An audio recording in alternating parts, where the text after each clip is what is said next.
Okay, be honest, guys. How many of you Arsenal fans thought that maybe we would slip up today? That was me. I thought Snow, 5 at the back, Sam Allardyce, 2 wins on the bounce. It was bound to go wrong tonight. I had that feeling that this was going to be that kind of game. But no, guys, we have officially won 3 games in a row. Sorry if moving my mic is squeaky. It can be a little bit squeaky sometimes. Yeah, am I dreaming? Hang on, let me just pinch myself. 3 wins in a row? Are we okay?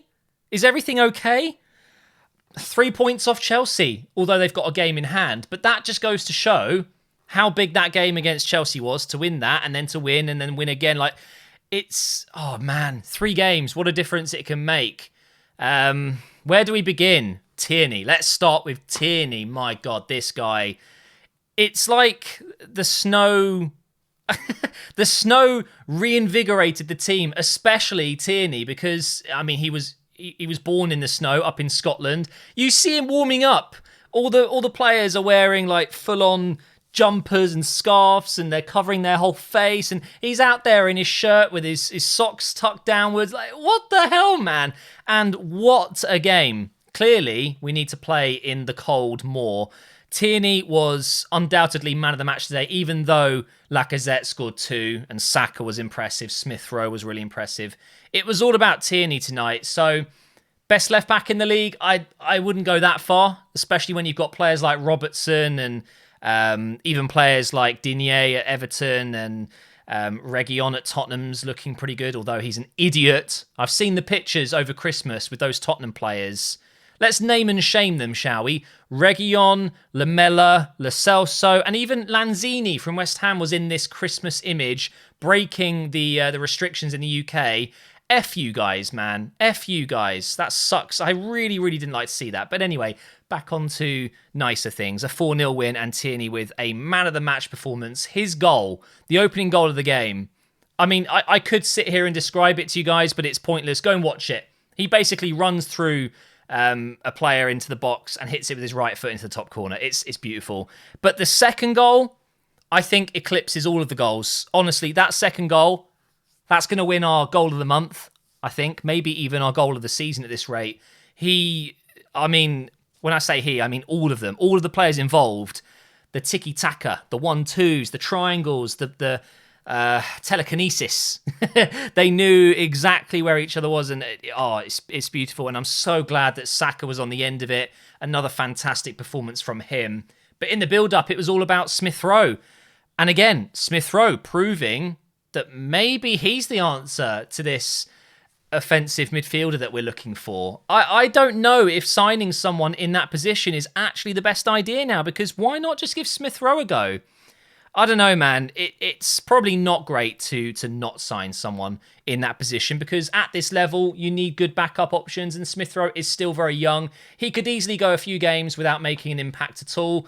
The fact is, though, in the last 3 games, Smith-Rowe has been in the side and we've won those 3 games, and I don't think it's a coincidence. I think he changes the way we play going forward. He's a very risky player. He doesn't like to play the safe passes. He's always looking for something a bit different. And that's difficult to play against. I feel like when you've got that unpredictability, is that the right word?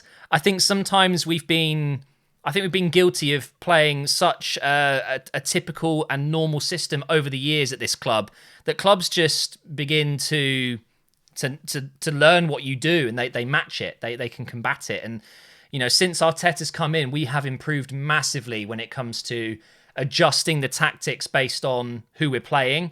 And a player like Smith-Rowe coming in, a complete change in the system with him playing, is really quite welcoming. I love it. It's more than welcome in this season where we've just been so inconsistent and terrible. Sometimes inconsistency can be a good thing when it comes to setting up the team, I guess, because it keeps the opponents guessing. 4-2-3-1 tonight. We'll go 3 at the back for one game, and then 4-4-2, and a 4-3-3, a 3-4-3, and we just keep changing it around. And I guess whilst it unsettles the team slightly, and it could be a negative thing, there are some positives of doing that, and it's some teams will just not know what to expect. But enough about the system, because it worked really well today. And credit to Arteta, because the lineup was brilliant. Third and fourth goals, typical goals. I thought a little bit lucky with was it the third goal where the defender hit it off the post himself? I think it was, yes. And then Lacazette got the tap in with his knee for the fourth goal. Lacazette, quick word on him, because myself included, we've all been very harsh on Lacazette, and I think rightly so, because he's been so poor since he's joined Arsenal in general, just a lack of goals, lack of consistency. But this is the Lacazette we need, and with Aubameyang not stepping up, we'll talk about him in a moment, we've needed someone else to try and at least replace some of those goals. We've had that with Saka and Lacazette and a few others, but right now, he is the man in form. He's on fire. He looks like he's going to score pretty much every attack, and that is a glorious thing. I don't care who scores the goals, as long as they're all trying. And again, I'll mention that when it comes to Aubameyang, because it stinks what I'm seeing. But Lacazette, well done. Well done, Lacazette. Super happy that he's finding the back of the net. And 2 goals today. Saka's had a goal or an assist in the last 3 games as well. So looking good there. But let's talk about Aubameyang. How long have I got? I don't know how to explain it. I think I mentioned it. Was it in the last video or the video before? It's almost as if he's not well. He's got some sort of illness, or maybe he had coronavirus and we didn't know about it and it has affected his body. And that's what it looks like. It might not be true, but that's what it looks like. Again, today, the best word to describe it is tired. Not bothered, I guess. That's not one word, but you know what I mean. There's just a lack of effort. There's times where I think this time last year, we would have been expecting him to make a darting run in behind.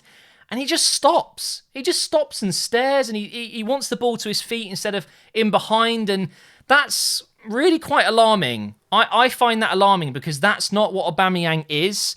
And, you know, there's a lot of people out there saying that he's done. He's past it. Now, I don't agree with that, because it's just a couple of weeks / months where we've had some problems with Aubameyang. Every player has dark patches where they really struggle. The true great players, which he has been, let's not forget how good he's been up until the beginning of this season, his whole career, the truly great players bounce back. And I still believe that Aubameyang will bounce back. He could have scored today. He had a massive chance in the first half. I think it was a cross from Saka, which somehow he missed. There are a couple of attempts he's made where on another day, maybe it goes in. Their goalkeeper is very good. Johnstone, I think it is Johnston. Really, really good player. I think Aubameyang will recover that form. But right now, whether it's the winter blues, a lack of confidence, maybe he isn't well, who knows what's going on.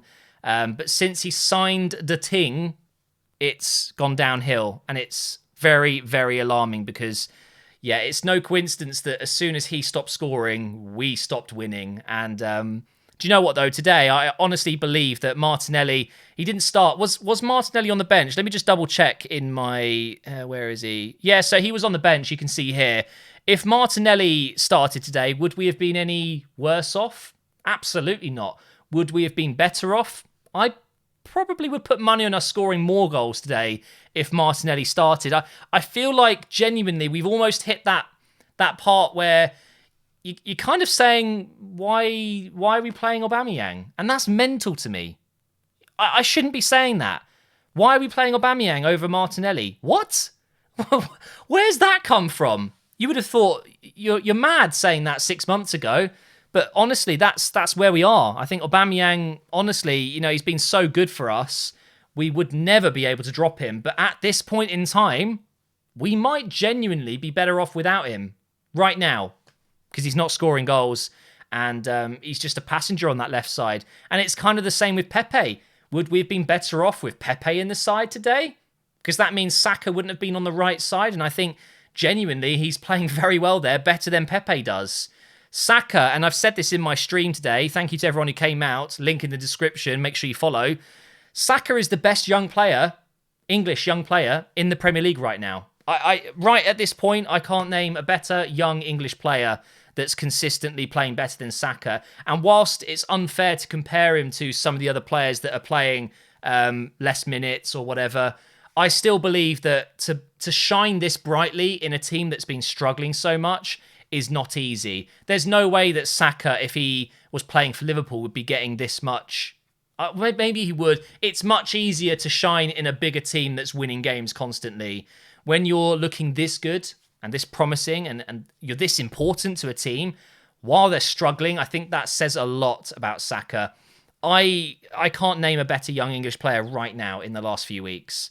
Yes, Foden's, Greenwood's, Sancho's, Rashford's, and Rashford's having a good time, but I don't think you can class them in the same category. I think Rashford's young, Saka's very young, okay? He's still such a young player.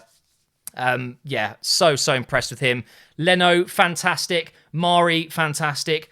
Holdini, fantastic. Brilliant game from him today. Bellerin was hit and miss. I think Maitland-Niles did a decent job.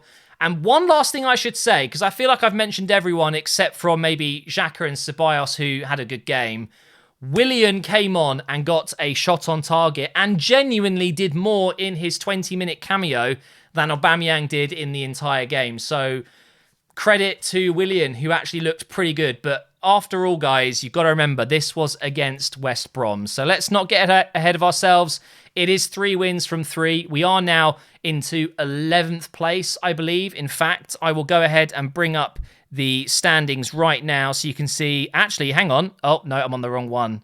Where am I going here? Standings. There it is. I can't see. My microphone's in the way. So, wait, what? I'm on home games only. There we go. So overall, we are in 11th place, as you can see here.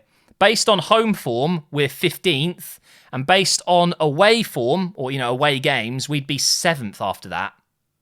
It's not bad, is it? We are better away from home. But guys, that is the end of this review. I hope you've enjoyed it. If you have, please do leave a like rating. Make sure you are subscribed. And I will see you for more content soon. Of course, the Schalke Career Mode, Monday to Friday, 7 p.m. UK time. And then on the weekends, streams, Operation Arsenal, all that good stuff. See you next time, and Happy New Year.